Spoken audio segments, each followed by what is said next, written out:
Hey everyone, thanks for buzzing by. It is May 29th, 5:29 p.m. This is your host, James Crouch, out of Indianapolis, Indiana. Home of the 500. No, they did not get me to say that. But anyway. So, yeah, this is a live shot. We had some rain in the yard today, and it's been very active, and it still is. I was just busy doing some other things, trying to gather some materials for some other projects, and I forgot to turn the stream on. I don't see any point in running it overnight until I get infrared cams. And they don't do much at night anyway. But it might be interesting to catch some critters. So we're going to flip over and look at the end of the stream from yesterday. I'm going to talk about the mountain hive here with the mountain peaks on it. And that was when this was added, was during the stream. We'll go take a look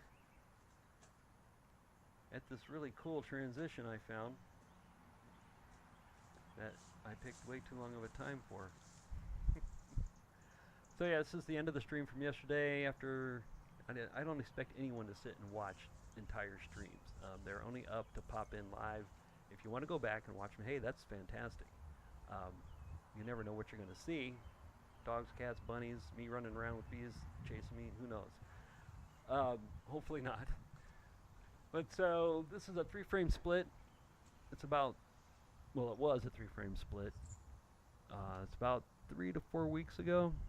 I did an inspection on our main hive and found a plethora of queen cells. So I snagged 3 of those frames with some nectar and pollen and such I had from a dead out from last year in these boxes that you see here. Those were in the freezer, so I took a few of those out with these 3 I got, and some of those out of the other hive, and some of those black plastic foundation frames you see sitting there, ones like that, and packed out that bottom box. I thought they had plenty of room to get me through LeakCon and such. I was going to say Nikon. Dreams of cameras.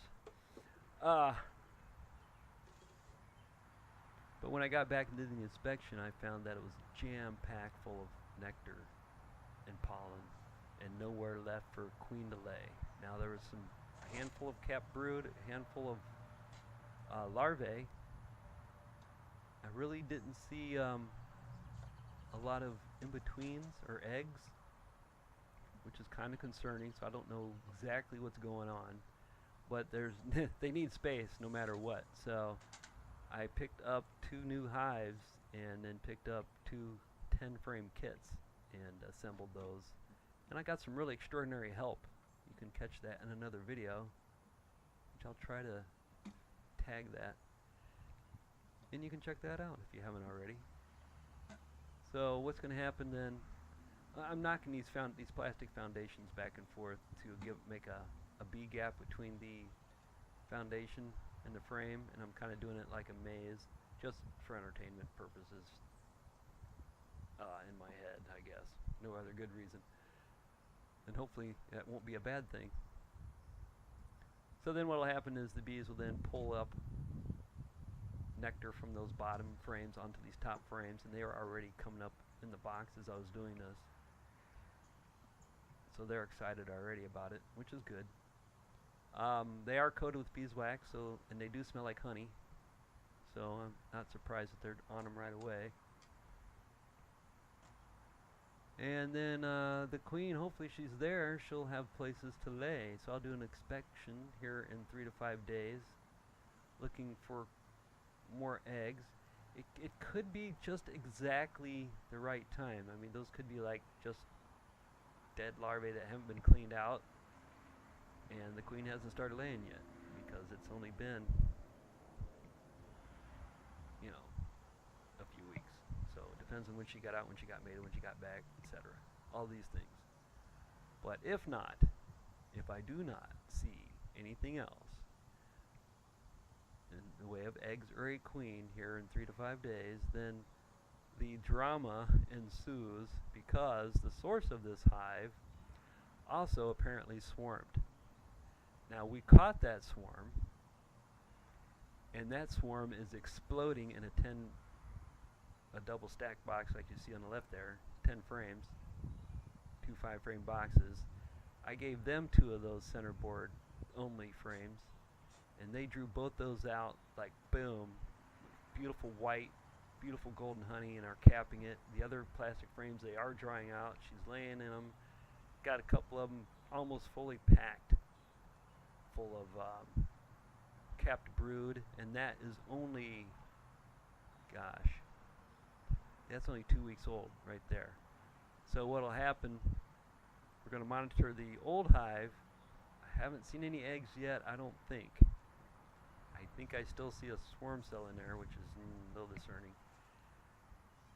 I may do a split here tomorrow, just with that frame. Hey, I got all kinds of plans. I can ramble on.